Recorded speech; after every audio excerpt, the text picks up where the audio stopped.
welcome back to the Money Is Show. And today on the show, we got a special guest from you, a dear friend of mine that I recently met, that I am inspired by, that I'm motivated by, that is a person that you need to get in your life, just like I need to get him in my life. His name is Nick Santonastasso. Did I say it right, Nick? Santonastasso. So tired for me. I can't pronounce orange on this show. But hey, listen, look, Nick has been a global keynote speaker all around the world, speaking on some of the biggest stages, from Tony Robbins to Russell Brunson to success in Singapore and Australia. But on top of that, he helps entrepreneurs rewire their brains, which I think, as you follow me right now on the show, I think is one of the most important, critical pieces that all entrepreneurs should do. I think it's the thing that's changed my life the absolute most, is going through this process of understanding how to rewire the brain. I did not know that's what Nick was going to be talking about today on the show, but I'm happy and excited to dive into it as it's a personal topic of mine. I think every entrepreneur needs it. He's also the author of the book called Victim to Victor. Victim to Victor. We're going to dive into what that book's about and why you should go read this book right now. On that note, Nick, thanks for coming on the show, man. Thank you, brother. Excited to be here. Happy to be here. We met almost literally by, I'm not going to say accident because I don't think accidents happen, but it was kind of by accident. Yeah. In that a mutual friend of mine, of ours, Dan, was at one of my events talking, hanging out, and we were kind of afterwards just doing some stuff. And I don't know if you know the story or not, but I was sitting there talking to Dan. We were kind of in a meeting. And Dan's like, hey, I'm going to have one of my friends come by. And I was like, if you know Dan, that could go like anywhere. Like, I don't know. And I'm like, well, okay, who's coming by? And he's like, oh, don't worry about it. You, trust me, you're going to want to meet the guy. And I'm like, okay. And man, I don't know, 10 minutes later, you come in the room. And I have followed your career and of course, you being on those stages with Tony and everything. Like, and so I immediately recognized you of who you were. But that's literally how we met, with a mutual friend, just by kind of a, I'm not going to say accident because I don't believe they happened, but an accidental way. We didn't mean to meet each other, basically, right? And that's how the journey we met. And then I was like, dude, come on the show, come hang out. And you spent literally all day here with me. And I've had a great time hanging out with you, get to know you, and the authentic, true, I'll use the word transparent, like side. Like, that's who you are as a person. Like, you don't try to be anything but freaking wide open, transparent about everything. I want to get into it because obviously there's so many things we can talk about. Let's start just with the first topic of the book, Victim to Victor. Yeah. And tell me a little bit about what the book's about, and then why did you kind of write the book? Yeah. So when I started speaking about 4 or 5 years ago, I had no idea anything about the speaking industry. It was my first business I ever started, and so one of the things that I've been brought up on is model those who have the results that you want. And so I'm analyzing other speakers, and I see, wow, these people have a lot of books and they have different things. And so I was like, I'm going to write a book. And at first, it's funny because Ratmir, who you met, he was like, hey, can you write the book? And I was like, yeah, sure, I'll write a book. It can't be that hard. And so here's Nick with his one finger, and I'm like on my Word document, and I'm like 4 pages in, and he's like 2 weeks later, he's like, how's the book going? I'm like, dude, I hate to break it to you, but I got like 4 pages and like that's all I got. And I was like, I need someone to help me put the meat in it, right? And so basically had someone help me create the book, and we self-published the book. And one of the reasons why I created it was I knew my story would impact people. Yeah. But I also knew that having a book is like a really expensive business card, and it gives you more credibility and your fee goes up and all that different type of stuff. But I created that book not only to share my life story, but I didn't want people to just read it and be like, that's amazing. Mm-hmm. And I'm a big believer in asking really powerful questions so people can have their own thoughts, right? Mm-hmm. Or their own answers. And so after every chapter, I ask specific questions with an area where they can write down their answers so they can actually work through some of the things that I was taking them through. And so it's kind of like story teach tool. It's a story, I teach some lessons, and then there's a tool, which are the questions, and they can work through it. And what I found it to be very powerful for adults, but also they trickle it down to the kids, and it's kind of like a story time for the kids as well. Yeah. So you talk about asking powerful questions and so forth. I want to probably take a little bit different approach, because one thing that I always do, I've changed my show since I started it. When I first started it, I would try to like study the person in depth, and I had all these notes, and I wanted to ask them certain things. And after a while of doing the show, I was like, dude, I just want to be authentic and have like what comes to me. Like, I just want to talk about that, right? So as I was sitting here, here's the question that came to me, man. As a speaker, I'm a speaker, you're a public speaker, right? We spoke on some of the same stages.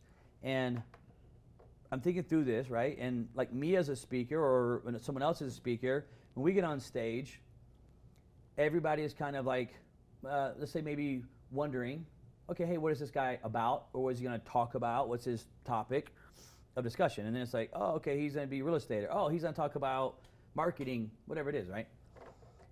And I'm thinking about it now and thinking like, when you get on stage, I think that there would be this process where the people in the crowd are like, oh, he's going to talk on motivation, how to live your best life no matter what happens to you. Yeah. Number one, do you feel that's how people kind of look at you when you say come on stage or public appearances? Like, oh, he's going to tell me that I can go do it because if he can do it, I can do it. Do you think sometimes you're like prejudged in that way? Yeah, absolutely. We were talking before, and I was saying that I spent some time with Sean Stevenson, and he had told me, right? He said, my whole life I've been put in this box of motivational speaker. You know, I even got doctor in front of my name, and people still call me a motivational speaker. And before he passed away, he said, you need to dig yourself out of that box. And that was like very profound to me. And so, yeah, people think, you know, a motivational speaker and it's motivation and inspiration.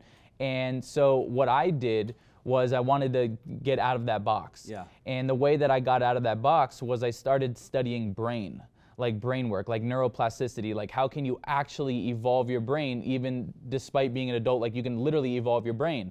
And so I would learn a bunch about the brain, NLP, like you name it. So I would position myself in the sense of, yeah, it's mindset, but it's way deeper than motivation and inspiration. But the truth was that early in my career, I was the, if I can do it, you can do it. Mm-hmm. But then it only got so far. And we were talking about, yeah, there's impact on a stage and then there's lasting impact. And I just didn't want to show up and impact and motivate and inspire people for an hour. I wanted to go deep. And so I was like, what ways can I get more tactical and have more in-depth conversations or knowledge about the brain? And so one of the terms that Russell uses is like a knowledge broker. Like at 25 years old, the reason why I'm here is because I'm a knowledge broker. And what that means is I've studied the greatest in the world, and I find commonalities and patterns and figure out how I can make my own curriculum or my own knowledge or my own analogies through the guys who've already done the work, right? So I study the brain a lot, and that gave me more certainty and more belief in what I'm talking about. But also, and I wanted to touch on this, is when I come out on stage, right, they think it's motivation and inspiration, and I let them know with pre-frames that it's way deeper than that. Mm-hmm. Because the truth is, if I let them know, if I come out here and I say, I'm going to talk about mindset, I know your human brain's going to go, well, I already know what mindset is. Yep. And so how I break them down is I says, and by the way, the very belief that you think you know it all about mindset or wealth is the very belief that's holding you back from the next level of life. Mm-hmm. And just by me pre-framing that, a lot of people in the audience go, whoa. Yeah. Like, I caught myself, I caught my ego, I caught my mind thinking I know this all. Maybe I should just listen with an open mind because there's something here that I can take. Yeah. And by me pre-framing and bringing down that barrier, now they're going to listen to me with an open mind. But like we were talking about as well, I also let them know is I'm not here to give you answers. That's not my job. And I'd done too much of that in my past by talking down to people or talking to people, right? Rather than talking with. And it's kind of like the hero's journey is like, I'd spent too many hours on stage being the hero. I don't want to be the hero. I want to be the baby Yoda. I want to be the guide. I want to guide them along the way. And those have been the small 2mm shifts that I've used to kind of get myself out of the box. But also coming on podcasts or interviews is not talking about just motivation, but how do we make real lasting change within the brain? And that's kind of helped me get out of that box. I'm still working on it, but you know how that goes. No, I totally get it because, you know, again, I was just like, I'm thinking about like, oh, when I come on stage, people, you know, obviously without like pretext of, you know, marketing, knowing I'm going to talk about, they sit there and say, hey, what is he going to talk about? And I just thought, like, dude, I bet you, like, every single person's like, oh, he's going to talk about motivation. And it kind of, and I'm coming at it from an approach of, like, as a speaker, that would kind of frustrate me, I think, over time. Like, okay, but there's a lot more to me as an entrepreneur, as a speaker, than just motivation. And you're putting me in this box that, only because of my circumstances, that you're putting me in this box. And so I was actually thinking through it from a speaker standpoint. I would get very frustrated. I'd have to watch myself and my attitude, you know, going out there as a speaker. Two questions, because you brought up a point that I was very intrigued by, and because I fell in this trap myself as an early entrepreneur of thinking what mindset is and what motivation is, and you brought up an interesting point that I want to come back to. But I want to ask one more question on this other side is, from your perspective, and this is just pure, authentic truth, like, do you ever get tired of telling your story? Like, do you feel like you have to always get on stage and be like, okay, here's my story. I was born this way. I went through this, blah, blah, Yeah. blah. Do you ever get tired of just telling that story? Or do you feel like, hey, this is part of me and I love every minute of it? Or do you ever get tired of like, okay, going on a podcast Yeah. and then having to tell the story again? Do you ever get tired of it? That's a great question. I would say at first I did get tired of it because it was like just repetitive, Yeah. right? And then I heard a story. It may have been from hanging out with Tony, and we were talking about John Lennon, Huh? and or who's sorry, this made the Rocket Man. Who sings Rocket Man? Dude, I'm not a I'm music a Rocket guy. Man. Who? Elton John. John. Sorry, John Lennon. Yeah, Elton John, right? And Elton John talks about like every time he performs, he always has to perform Rocket Man, and how does he do it with the same amount of passion and energy and enthusiasm, true, right? yeah. How does he do it every single time? Yeah. And his answer was that there's someone in there that spent a lot of money to see him for the first time, true. and they've never seen him perform that, and he's going to perform that song like it was his first time. And that kind of blew my mind because as a speaker, as you know, it's like you get to the point where you maybe it's the same tactics or the same strategies, and you're like, how do these people not know this already? And when you're immersed in personal development or growth, you often overthink or think people know more than what they know. And so like you're like, maybe I shouldn't talk about this, or maybe I shouldn't share that story. My frame now is like when I get on stage, whether it's one person, 3 people, 10,000 people, then I'm going to play full out because it's that person's first impression. And as you know, as a business or a brand, like first impression is gold. Everything. And I never want to be caught slipping and ungrateful. And another moment that came up to me as well is early in my career, I remember it was probably a year into my career, and I got added to a speaker lineup like very last minute, and it was like a breakout session. And I was so excited, and I'm new in my career, and it was the first time that I was going to have my merchandise there as well. It was going to be so cool. Yeah. And I showed up, and I get mic'd up, and I get on stage, and there's like 3 people. There's like 90 seats, and there's only 3 people sitting there. And my ego, my ego, I was young, I'm still young, but my ego got in the way, and I'm like, what the hell, you know, and I got kind of like pity party. And I bet you that I didn't serve the way that I would serve if I was grateful and appreciative and I was coming from a better place of compassion. And after that event, at night, I reflected on how I acted, and I was disgusted with myself. And I told myself, I said, you will never be that person ever again. Don't you do that ever again. And so now I never take for granted whether it's 1 person in the room, 2 people, or 10,000, that I'm going to play full out because that person needs it and they're there for a reason. How dare me? And I kind of like hit myself in the gut with my own words. And life's never been the same because I'm so grateful to be able to serve. And as you know, like we get compensated to help people at a high level, and what a blessing. And so how dare me? Yeah, it's a great point you're making. Like on the Rocket Man, you know, that you use as a life lesson. Like I haven't heard this story before, and I'm like, that's so true, man. Because I've been at concerts where I've heard this song on the radio 20 times, 100 times, whatever it is, but I've never seen it live and in action. So I'm paying you because I want to see this song that I love to sing, that emotionally connected on something in my life, maybe, or whatever, you know. And then you get there, and then he half-assed performs it, and you're like, man, I was a huge fan that paid all this and followed you, and then this is the Rocket Man? Yeah. What a great truth, man, that I'm kind of soaking in right now. Let's talk about, go back to entrepreneurs now. Why do you think entrepreneurs that are driving, they're pushing, they're trying to create success, or they already have got certain levels of success, they keep going, what is it about the mindset that when they hear that word, like you said, and you're like, I'm going to talk about mindset today, they kind of have this predetermined shift that happens of like, oh, okay, mindset. I mean, I struggled with this for a very long time in the beginning. Yeah. What does that make entrepreneurs have that stupid mental block of what mindset really is? It's probably ego. It's probably ego, or they've had a past experience where someone said, I'm going to talk about mindset, and they didn't get any value out of it. Maybe it was surface level. So based on their past experiences, they're not portraying what this experience is going to be before they even have the experience. Does that make sense? Oh yeah. And so, but oftentimes too is the conscious mind and the ego will come in because you know you have work to be done and you're hiding from it, or you're neglecting from it. That's a good point. And the truth is that entrepreneurs, you may be a badass and super successful in your business, but I bet you're neglecting your health or your relationships, or there's some area of your life where you need work to be done, but maybe your ego got so inflated with your business and your success that you're like, I don't need that. Yeah. And the truth is that what I've understood about studying and working with the highest achievers in the world is that those people are always looking for the next level. I don't care what it is. I don't care if it's mindset, relationships, wealth, whatever it is, they're always looking for the next level. And so it's kind of hushing the conscious mind and hushing the ego and saying, let me just listen to this with an open mind, right? And so, but also I think it is because mindset's thrown around a lot. It's like mindset, mindset, mindset. But where I go with it is like, I bet you that there's traumas in your past that are holding you back. I bet you, I don't care if you're at 5 million, 10 million, 50 million, there's a belief in there that's stopping you going to 200 million. Yep. There's a belief in there stopping you from going to 1 billion. Like there's something in there. And so my whole thing with mindset is more of awareness. I'm going to get you extremely aware in your thoughts. I'm going to get you extremely aware in your emotions, your focus, your productivity, what's really holding you back. Whether you like it or not, I'm going to find it within you. But I think oftentimes, since we have so much success in a specific industry, that we're like, I don't need that. I don't need that. And that's what I said earlier, is like the very belief that you think you've mastered something is the very belief that's holding you back from the next level of your business, relationship, or life. Yeah, it's so true, because I think like, and I'm going to talk from my perspective here. It's like, I think when I was always connecting mindset to like motivation.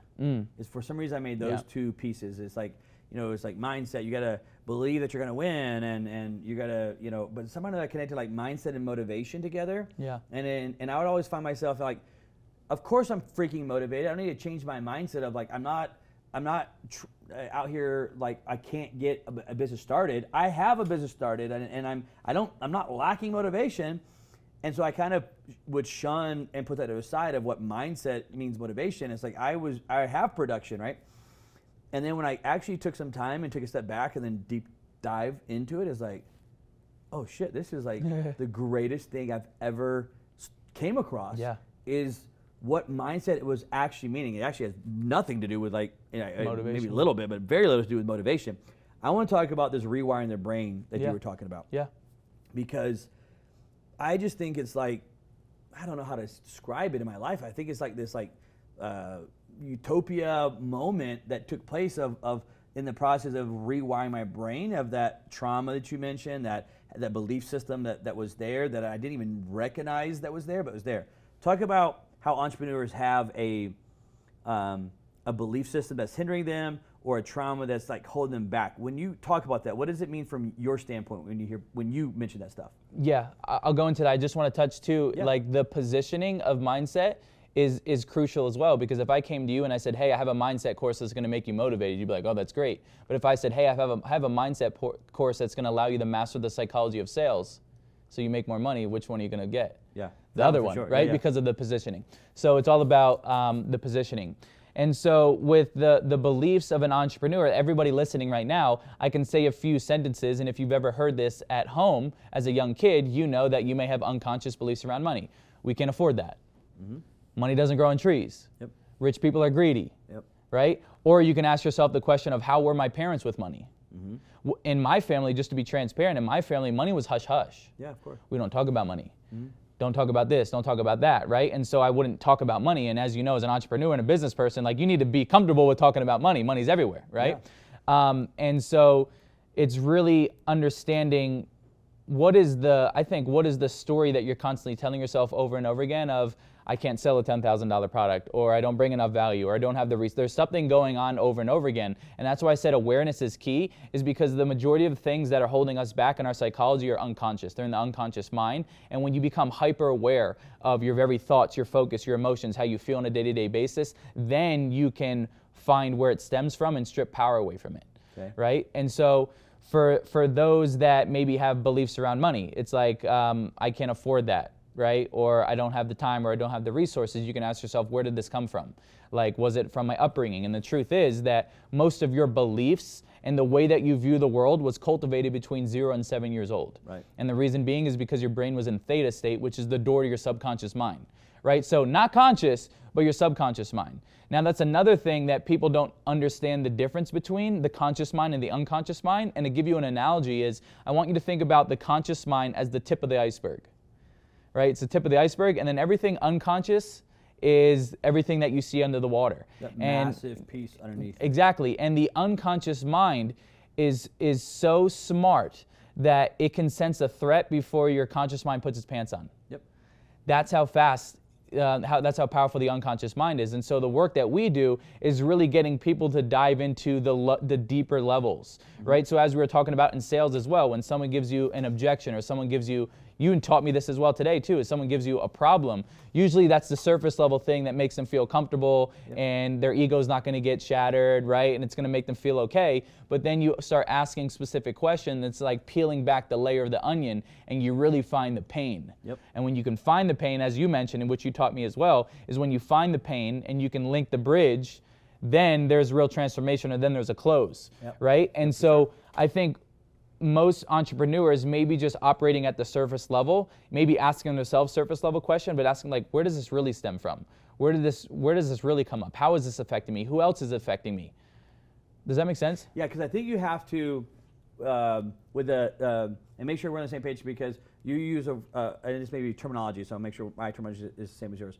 You have the conscious brain, and you're using the word unconscious. Is that the same thing as I use the word subconscious? Yep, okay, same subconscious. Thing. Okay. Yep. So, well, can I share something interesting? So it's funny that we say sub, and sub would mean less important. Okay. So it's really unconscious, right? Because the unconscious mind is actually more important than the conscious mind. But and I'm just calling whoever uses that term in the sense of sub would mean less than, I'm pretty sure. And the truth is that the unconscious mind is more powerful than the conscious mind. Well, the unconscious mind is like running your life. Everything. You know that it actually is. Yeah. Quick story. I want to just show the power for a second in my own life of subconscious, and I want you to talk about this. Yeah. I went through this big training with this Navy SEAL I told you about, and he basically helps you kind of determine your subconscious and almost the lies. What he refers to it as like the lies that your unconscious mind has convinced you of. Kind of the programming from the early ages of trauma, and trauma could have been actually a good thing sometimes. It's just the outcome of what took place of it, and the belief system that it created, or the threat that the unconscious mind kind of created it for itself. Yeah. So he basically helps you kind of create these. He helps identify these lies, and then the next day, and you don't even know what they are yet. He doesn't even tell them to you, but he finds them pretty quick. If you've done enough of it, you can start seeing it. The next day he comes back. And he's like, okay, so I'm going to give you, I was with a group of 5 guys, he's like, I'm going to give you the 3 truths of your unconscious mind. And he gave me this piece of paper, and he said, all I want you to do is, like, here, I'm going to pass out the 3 truths. They're all different for each person. I'm going to have you read these out loud. And when I went to read them, he gave it to me first. He said, I want you to go first. And he handed it to me, and I was reading them, and I was like, no, dude, I'm not going to read these. And he's like, no, just say them. I'm like, no, I'm not going to say this. He's like, no, you don't have to believe it, Andrew. I just want you to just say it out loud. And I was like, look, dude, I'm not saying this. And I was there for 3 days with him. And he's a Alpha Navy SEAL. And I'm like, no, I'm not saying this shit, bro. I'm like, I came here, I participated, I've done everything, but I'm not going to say something just to go say something to make you feel better that your course worked. Like, I'm not going to just say some shit, dude. And I started like getting into it with him. Yeah. And he's like, okay, just stand up. And I was like, no, I'm not going to be your puppet. I'm not going to play these games with you. He's like, okay. And so he's like, we talked some more. He's like, you just try to stand up and just read it when you stand up. And so finally I stood up. I'm like, no, I'm not reading this shit. This is lies.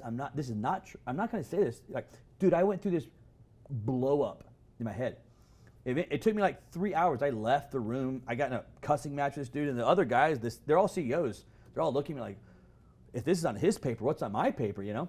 And eventually I literally like left. I went outside, and it took like 3 hours of him like walking me through my subconscious brain. And what happened was, he gave it to me first because one of my things in life, kind of a DNA side, is the core values of human values, super high on my side. I don't do stuff that I don't believe in. Like I'm not going to say something just to appease.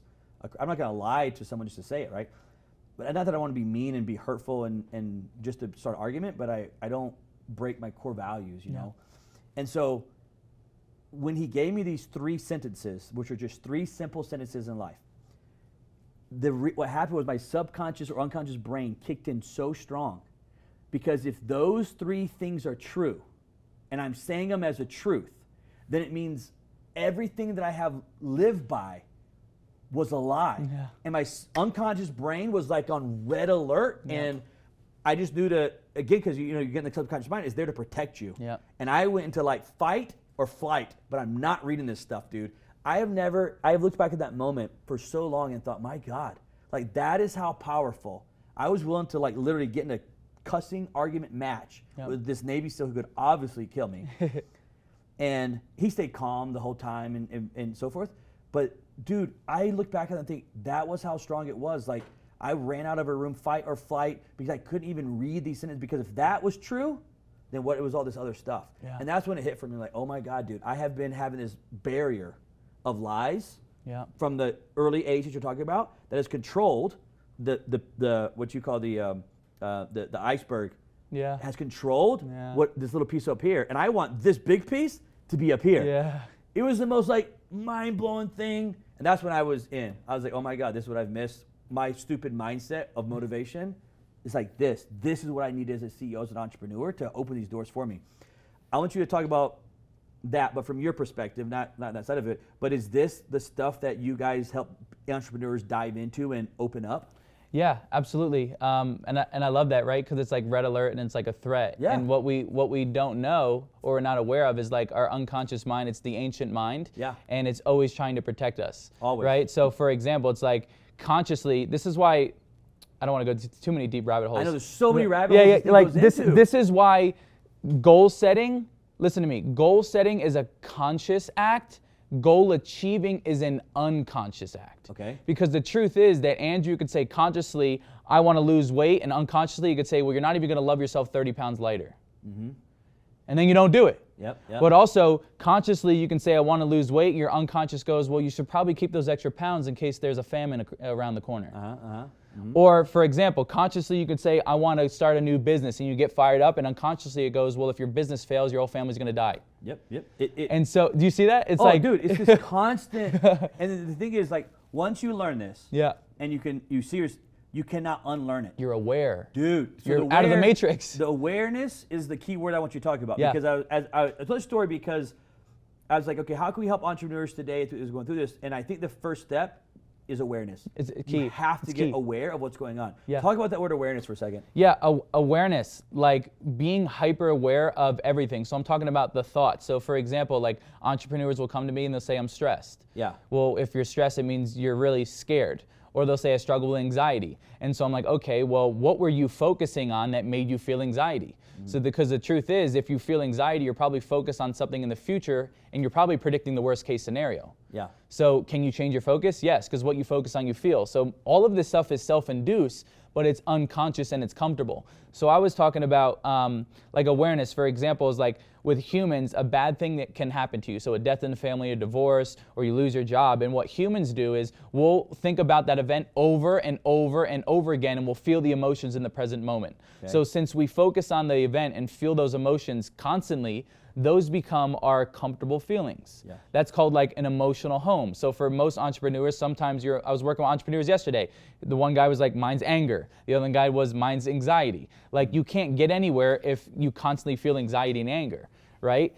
And so we unconsciously became addicted to specific emotions. Now the reason why that's important is because when you go to change your life, or when you go to think differently and feel differently, your brain goes, these are new emotions. I'm not used to feeling successful, fulfilled, confident, happy. How can I self-sabotage my master's growth? Yeah. And what it will do, it'll send signals up your spine to your brain, and you'll go to change your life, and your brain will go, well, Andrew, you can't lose weight. Everybody in your family is overweight. Yeah.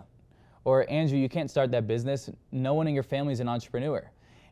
Or you want to go up to that guy or girl? No, you're not good enough to go up to that guy or girl. And your own software and your own mind talks you out of growth because your ancient brain wants you safe. Safe, that's all it wants. Any opportunity of expansion, investment, growth, stretching, happiness, anything is a potential threat. And what that means is if you're aware of that, what I call is an override. Okay. I tell everyone, write it down, capital letters, underline it, override. And what that means is every time you feel that voice start telling that BS story, what do? Override.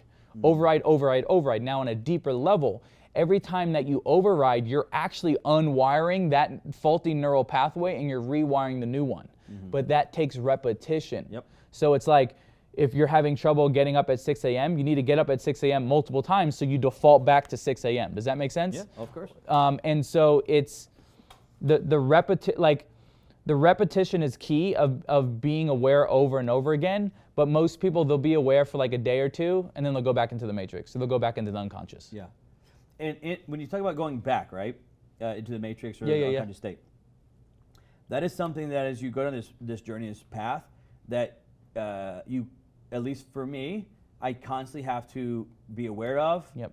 I can sense myself going into it, and I have to, I'll use your words, override. Yep. And start the rewiring process. And what happens now is, like, I read or say those 3 statements because that's my truth. Your truth. Like, that's my real truth. That's the real conscious truth of what I should be living by, not this BS that my unconscious brain from when I was 4 is telling me that to keep me safe. And so I have to, like, because you can see it now. It's so weird, man. And you kind of see yourself, awareness of going down it. You override, and I will sit there and just keep saying these things and keep saying these 3 statements that are my truth until it kind of pulls myself out of it. But I will tell you that there's other times that with the coach that I used in the past, he calls it getting on your ship. He was a Navy SEAL, and he talks about when you go in the matrix, it's like going back onto the ship, and there's a whole story behind it. It's irrelevant. And recently, dude, like full transparency, there's been times, even as I go through this journey, that I get kicked into the matrix, or I'm back into it. I know I can sense myself going into it. Yep. But recently, it was on Thanksgiving. I hit the matrix just recently. Hit the matrix, and I was like, F it.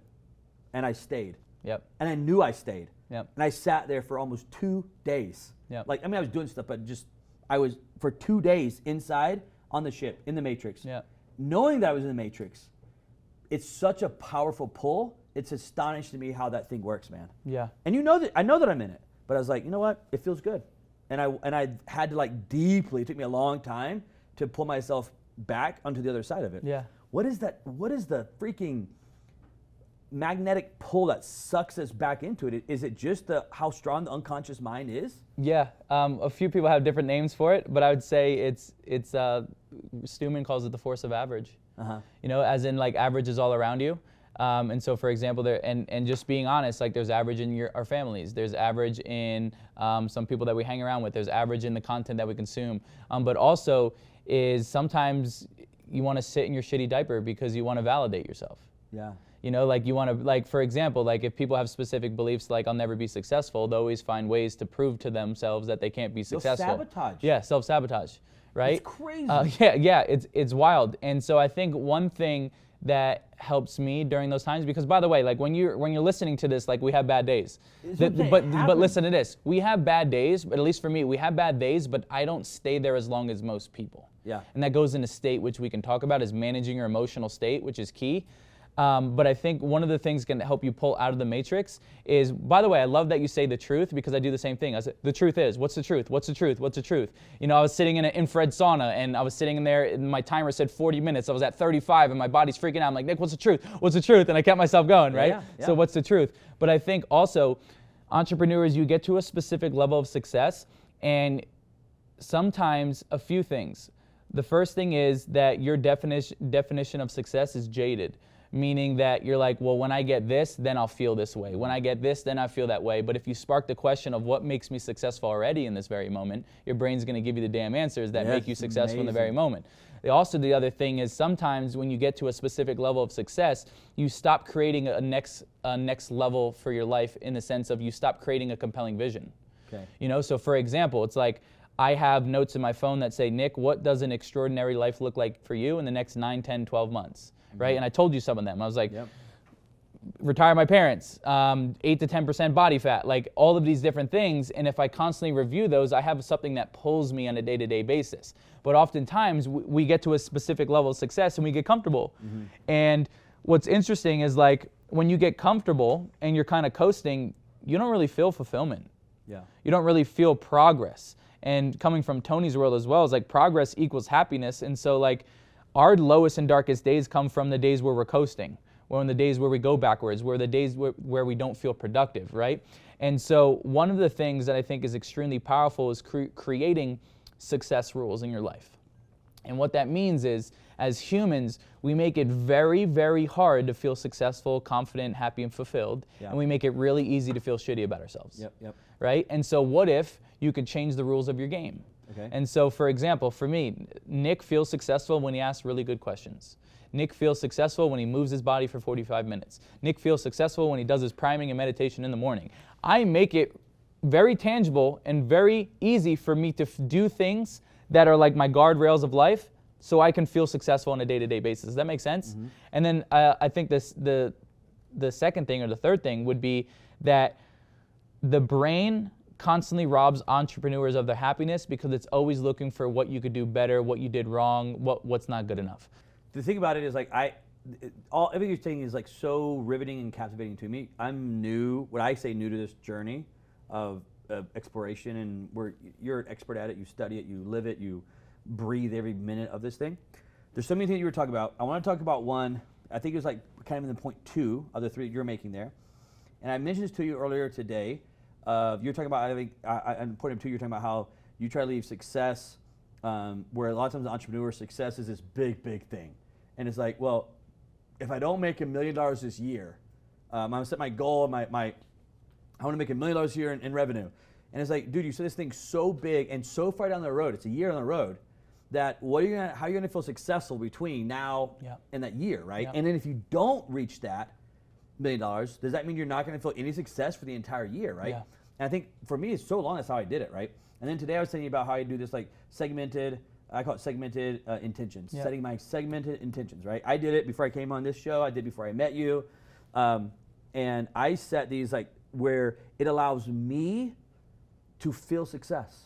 And what happens is my brain only thinks, because that's what I told it that I wanted to feel, and so my brain just like naturally, subconsciously I think, unconsciously, takes over and says, okay, how do we create this feeling? Yeah. And that feeling that I want is exactly, well, if I feel this way, I'll be, at the end of this thing, whatever it is, in the case of this show, I'll feel successful. Is that a piece of what you're talking about in like kind of what you had at point number 2? Yeah, absolutely. We think when we get the house, we'll feel a certain way. Yeah. When we get the money, we'll feel a certain way. Yeah. We don't want the Lamborghini. We want how it makes us feel. Correct. So what if we can feel the emotions in the present moment, right? And so that's the same thing. You and I both know millionaires, but their emotional home is angry and depressed. Yep.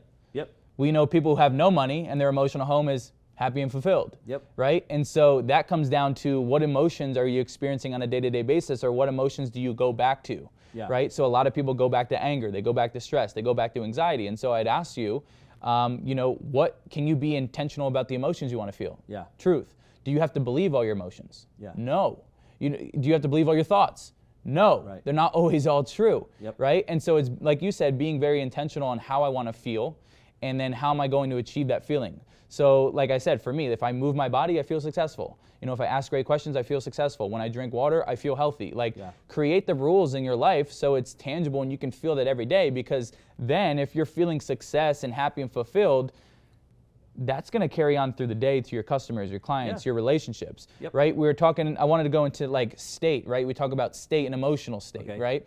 And state is key for me in the sense of, with its business, relationships, whatever it may be, like if I bring a low state, that's how my life is going to look like. Like your state is directly correlated to your quality of life. So for example, if you have two people that are massively in love, right? And they're massively in love and everything's great, and then COVID gets in the way, and then financial stress gets in the way, and then overeating, whatever it may be. And now when they come back to each other in the household and they're only bringing kind of like a level 2, level 3 energy, how's that relationship going to look?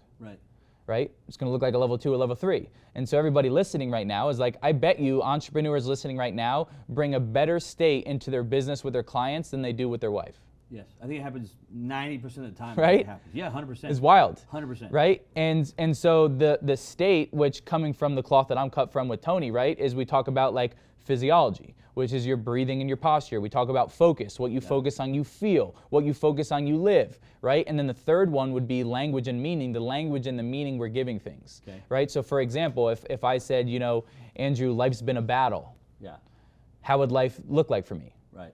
Tough, struggling, hard, right? But if you said, Nick, how's life? And I said, well, life's a dance. You smiled just by the Just word by that I that, use, life is a dance. right? And so we can be very conscious of those three things: our physiology, our focus, and our language. But conditioning ourselves to be in a beautiful state, no matter what, is the secret sauce. Okay, back up because I want you to talk about the state. So is Yep. the state kind of made up of those three Yes. things? Right So there? the state is made up of your physiology, the way you're Okay. breathing and your posture. Okay. It's made up of what you're focusing on, because what you focus on, you feel. Okay. And the third thing would be the language and the meaning that you're giving things and you're talking about. Okay. Right? And so with those three things, you're in control of all those three things, meaning that you can change your state if you snap your fingers from me.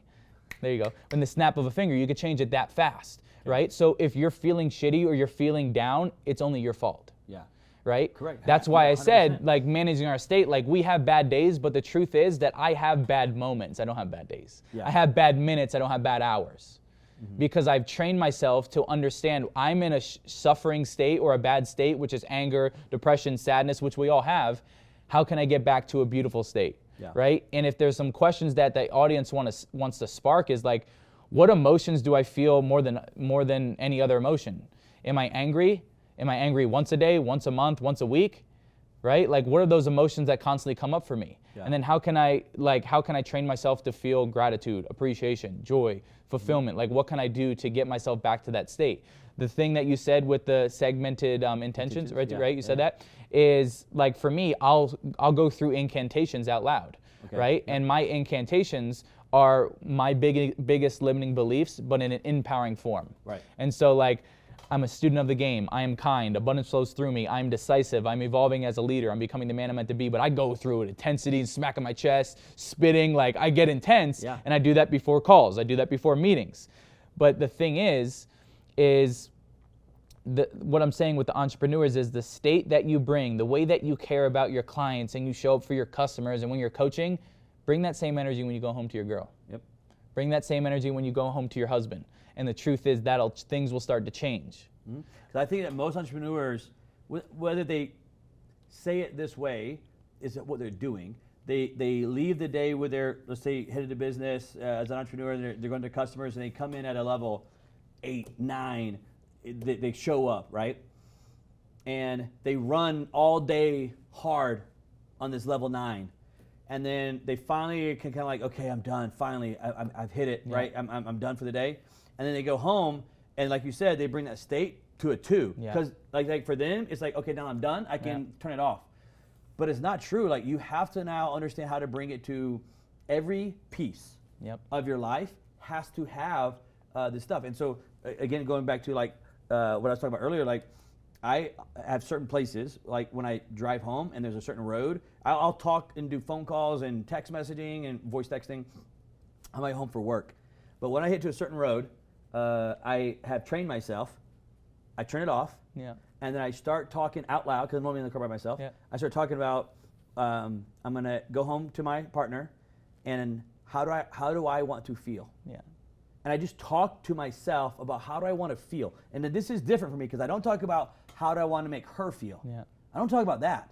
I talk about how do I want to feel. Because if I'm happy and I'm joyful and I'm upbeat and I have my state at a level 10 and I program myself to go do this, it is astonishing what happens in my relationship. Because she can, it's almost like in the illustration of the airplane was like when the mask falls, you got to put you're on first, and then the other one. And we so often we don't want to do that. We want to say, how do I help you? How do I help my partner? And it's like, okay, if you're happy, you're joyful, you're at a level 10, you're loving, you feel this way, it allows them to also, I want to say the word take, is the right word, but enjoy or take that same emotion from you and put it in their own relationships if they're not there. Because for years, I left the house at a 10 and I came back at a 2. And I couldn't figure out my relationships couldn't work. I couldn't figure out why I was in a divorce again. It's like, well, I'm bringing a 2. I left with a 10, I brought home a 2. It's amazing. So if there's one thing that I taught anyone is like, your state is the most important thing when you go in your business, when you go into your relationships, when you go with your kids. When you go to sleep at night. And that rubs off. Yes. Right? I 100% agree on all of it. I literally set my intentions when I go to bed at night. I want to feel completely charged when I wake up. And I program my unconscious, so when I go to sleep, I'm not just like crawling to sleep, which is what I did for years. I would just work, and then just crash.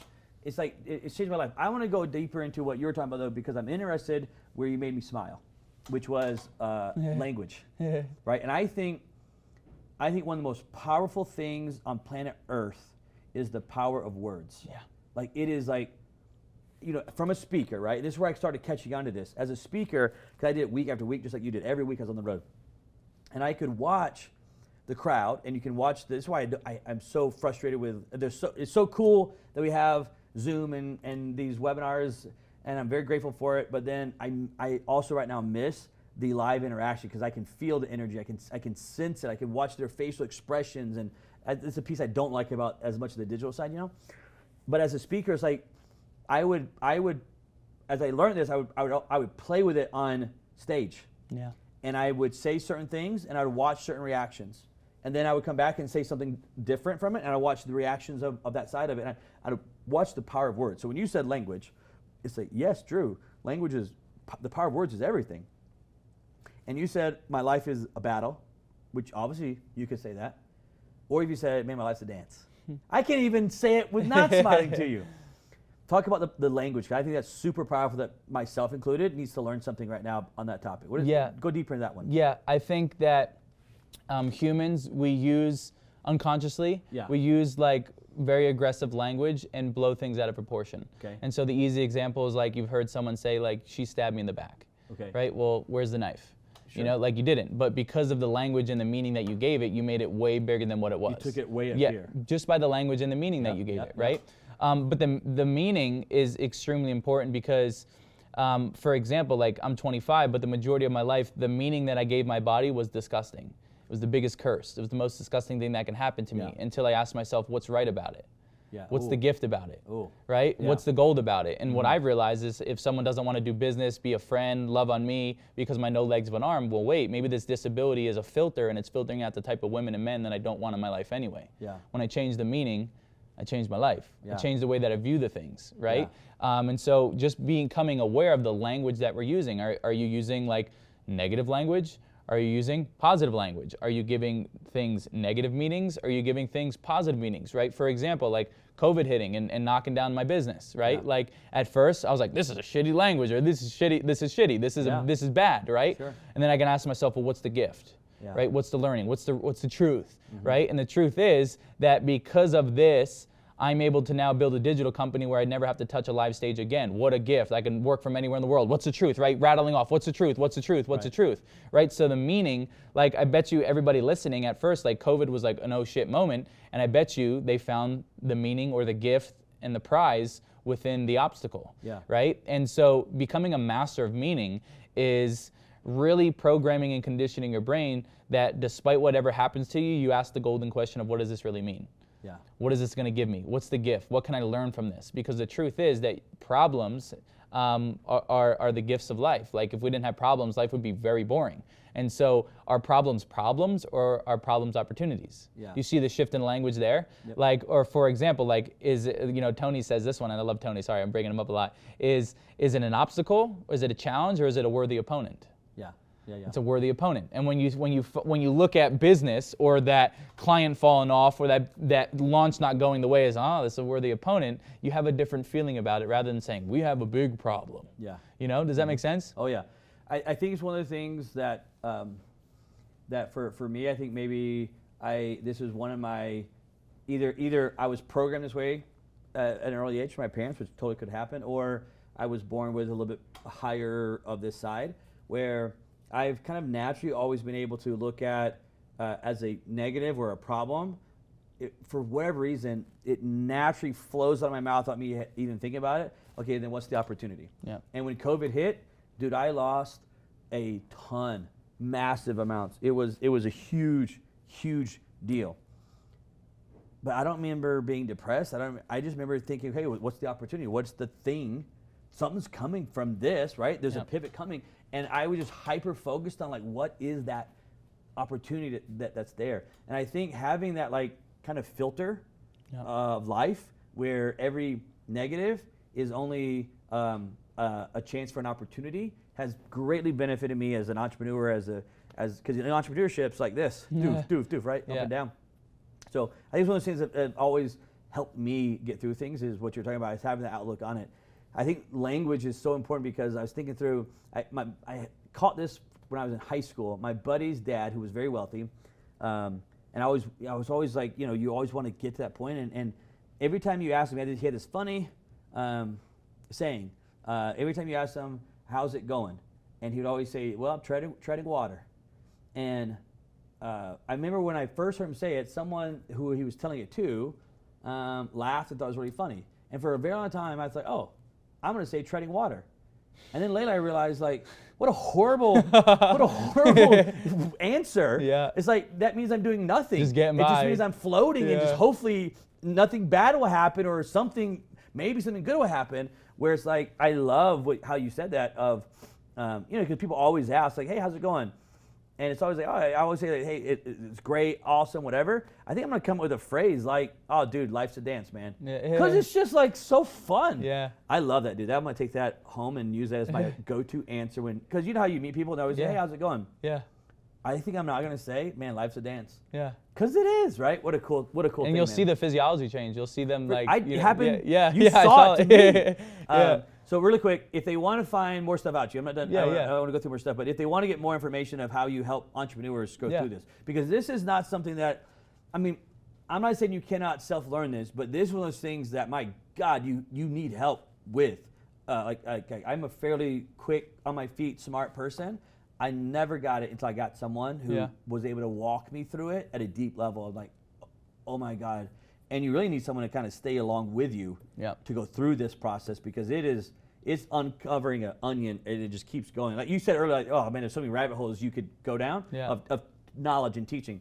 Anyways, real quick, where can they follow you to get more information or whatever it is? Yeah, and mostly Instagram. Yeah, just connect with me on Instagram, shoot me a message, just your first last name? Yeah, Nick Santonastasso. That's what I said earlier. If you type in Nick Santo, I'm the guy with no legs, one arm, and a bunch of tattoos. There's how it comes up? Not many of them running around. Okay, so that's so you can follow you. All right, give me one more point, man. Give me one more takeaway of how entrepreneurs can help rewire their brains that you feel like is a great takeaway for us to learn today. We talked about awareness, super important, right? We talked about the state and the three pieces inside of it. What would be one more massive kind of takeaway that we should look at as entrepreneurs? I would say, I think which it's overlooked is you need to get like extremely clear, like clarity, like extremely clear. And because we can set these lofty goals, but there's a few things that happen when we set lofty goals. The first thing that happens is we go, oh shit, how are we going to achieve that, right? So for example, the analogy is like if I gave you a gallon of water and I said, drink this, you'd be like, shit. But if I said, hey, you only need to drink 4 of those coffee mugs or whatever it is, you'd be like, oh, I can do it. So chunking it down. Extremely clear for multiple reasons. The first reason is because your unconscious mind is going to take the easy way out every single time. So for example, Andrew can say, I want to lose weight. Your brain will go, okay. You'll go to the bathroom, do number 2. You'll lose 2 pounds. Your brain will go, all right, job's done. Right? Or you say, I want to make more money. You'll see $1 on the ground. Job's done. Right? So like, ask very specific and clear to your brain or the universe what you want. Right? Be very clear. And then the third reason why that's important is because our part of our brain called the RAS, the reticular activating system, is going to be the very part of your brain that sees the networks, the resources, and the opportunities that can help you get there quicker. So for example, if we're always focused on the shit and what's wrong in our life, would you agree there's opportunities all around us? Oh, yeah, all of them. But if we're focused on the wrong things, you ain't gonna see any of the opportunities. You miss all of but for example, like one of my clear things was retire my parents, and we were just in a meeting. I wasn't even thinking about that. And you're like, hey, is there anything that I can help you with? And I was like, hey, do you know, and you taught me some gold, right? Totally off topic. Totally off topic. We were talking about a totally different piece of it. And I just said, hey, open floor, like what is anything? And you said, hey, this has nothing to do with what we're talking about, but I'm gonna throw this out there. And it's something that it's on you. You were programming to pick it up, to pick those things up. So like that's the very reason why if you wanted a specific car, you always see that car on the highway. For the ladies, it's the very reason why if you wanted a specific dress and you got it, you see other women with it because you focus on what you wanted, and what you focus on, you'll get more of. That's in the good, that's in the bad. So I would say is being extremely specific and clear on what you want and make it compelling. So in the days where you don't want to get out of bed, you can look at a list and remind yourself of why you do what you do. One of my ultimate driving forces is to give my parents a life like they gave for me. Whenever I feel like shit, whenever I want to don't take the calls, I want to travel, I remind myself of what one of my main goals is, and and I get back up on my non-existent feet and I get going. Awesome, dude. Let me ask you this. I love this word as I went through this journey. I love this word called defiant. As I've gone through this kind of like rewiring process. And to me, what defiant means is sometimes when I go through certain things, I don't want to wake up at 6 a.m. Whatever it is, right? Or you keep talking about like losing weight, like I want to lose weight. I think one of the things that's kind of helped me the most is sometimes in those moments, and I'll just talk about food because I had to lose a lot of weight, is that I get defiant on something, almost to the point of like, F you. Like, okay, so what I mean by that is like, if I'm trying to lose weight and it's like, oh man, I want this, whatever, candy bar. Oh, I'm crashing, I want this pick me up, and it's like, all right, I need some sugar real quick. And I get to the point where I'm defiant about it, like, no, fuck you, you're not gonna have that. You don't need that sugar, you don't need that candy bar, it's not what you need. You think that you want it, but it's not what you actually need right now. And I refuse, I got to this point where I refuse to go to, on purposely, go eat that candy bar. I would even put it on my desk and watch it and refuse to eat it, right? Wow. And the amazing thing is, as I did that, it gave me power back in my life. Like, it reprogrammed, and it's like, oh, after I did this, I was like, oh, I actually didn't need that candy bar. I actually was okay. I actually made it through the rest of the day. I was totally fine. It was just subconsciously, it was like, you know, you didn't have a lot of candy growing, whatever it is. I'm making stuff up. Oh, you didn't have you should have that. You deserve that. You need that. And it's like, no. That's what's making you overweight now. Stop eating that stuff. And I got to the point, and this was not let's say someone taught me this point. It's just what helped me go through the process of losing weight, was like being defiant. And when I got this defiant thing, it like gave me freedom of my life, almost like releasing my subconscious to say, I don't need that. And it gave me power back. Is there any piece of that is inside of this world of rewiring? Yeah, I would say that this comes with the self-worth and the confidence thing too, and I directly believe that your confidence is the foundation to your success, because you'll never make more than you think you're worth. But I think that's in all areas, right? So if you don't think you're worth the weight loss, you won't do it. You don't think you're worth the girlfriend, you'll sabotage it, right? And so it comes down to those little promises that you keep within yourself. Like, I'm not going to eat the candy bar, and you keep that promise. And what you do on an unconscious level is you build a better relationship with yourself. Your integrity goes up, your word goes up, right? But on the flip side is like every time that you say you're going to do something and you don't, there's a few things that happen. The first thing is, on an unconscious level, you diminish your relationship you have within yourself. You diminish your word and the way you view yourself. But the second thing that happens is when you break one promise to yourself, what is it easier to do? Break another. This is a horrible phrase. I don't want to make this up. But it's like, there's this phrase I always say, a cheater's a cheater. And it's part of this is like, because I think when sometimes you break that very strict bond, it's not saying that that's always true, but there's this emotional thing that takes place where it's like, now that you've done it one time, it's actually like, oh, okay, I can do it again. On both sides, right? Yes, on both sides. It like creates this like bond of like, okay, well, we've done this, and so it naturally has allowed this next phases to keep going. Where when you never break that in a relationship of cheating, it kind of protects you from ever going down and going down that road, right? It's kind of what you're talking about there. Like when you tell yourself a lie, or you told yourself you're gonna do this, and then you lied to yourself, you didn't hold your word.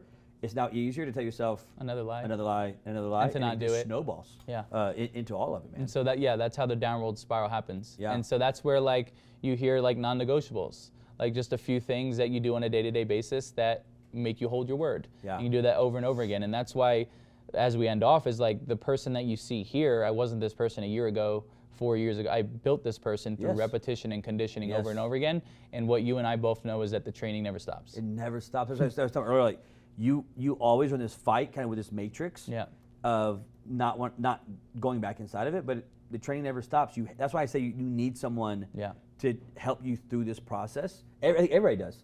Because you have a coach. I have, because it's like it helps us continue to grow, change, be accountable to, and stay out of this whole process, right? I'm absolutely fascinated by it. I love what you got going on. Let's hit this last question here. Talking about money is with Nick. Obviously, money's got a lot more than just a car, because again, a car is just like, we don't actually want the car. We want how the car makes us feel, right? And money is a lot more than just a car. Money is a lot more than just a house. There's something else that money has to be that drives us, because entrepreneurship is life is tough enough, and if money is just a a quick little like, if we just define it as like this thing that I want, it's too easy to go back to average. Yeah.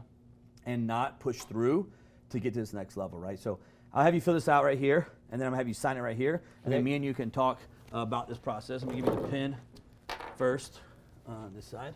Thank you. And then we're gonna do that. As Nick fills it out, you guys make sure you check out his Instagram. He can actually, he just recently, kind of through COVID, started a process to actually train and coach people. You guys can kind of join his inner circle.